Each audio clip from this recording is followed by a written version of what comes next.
రండి, ఇంట్లో ఉన్న వాటితోనే ఐస్ క్రీమ్ ఈజీగా ఎలా తయారు చేసుకోవాలో చూద్దాం రండి.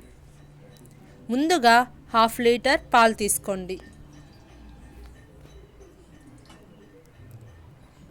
నేను చూపించే విధంగా కలుపుకోండి. కలుపుకోవడం వల్ల ఏమవుతుందంటే మేకడ కట్టకుండా ఉంటుంది.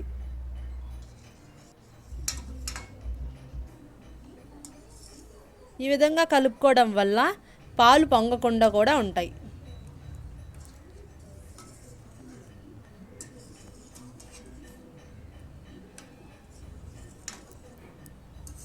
ఈ ప్రాసెస్ జరుగుతుండగా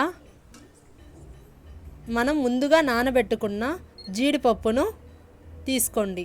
దీంతో పాటు నానేసుకున్న నీళ్ళను కూడా తీసుకొని మిక్సీకి వేసుకోవాలి. దీన్ని ఇంకా పక్కన పెట్టేసుకోవాలి. పాలు 1/2 లీటర్ పోసుకున్నాం కదా, అవి 50% దాకా తగ్గే వరకు మరగబెట్టుకోవాలి. మనం ముందుగా మిక్సీలోకి వేసుకున్న జీడిపప్పును పాలలోకి తీసుకోవాలి. తీసుకున్నాక వాటిని బాగా కలుపుకోవాలి. ఒక 15 మినిట్స్ దాకా కలుపుకోవాలి. నేను కలర్ కోసం ఫుడ్ కలర్ని పాలలో కలుపుకొని వేసుకుంటున్నాను. దీన్ని మీరు స్కిప్ అయినా చేసుకోవచ్చు.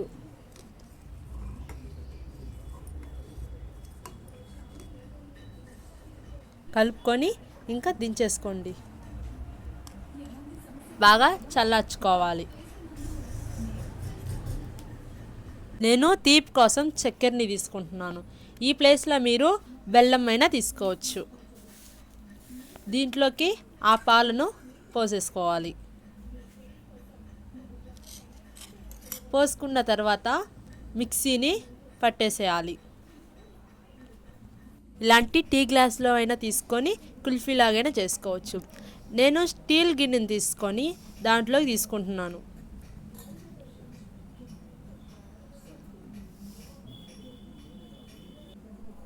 తీసేసుకుంటున్నాను. నేను దీంట్లో జీడిపప్పునైతే యాడ్ చేస్తున్నాను.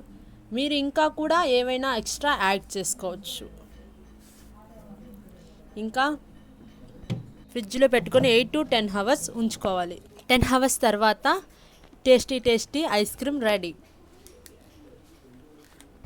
ఈ విధంగా ఇంట్లోనే టేస్టీగా ఐస్ క్రీమ్ రెడీ చేసుకోవచ్చు. టేస్ట్ అయితే చాలా బాగుంది.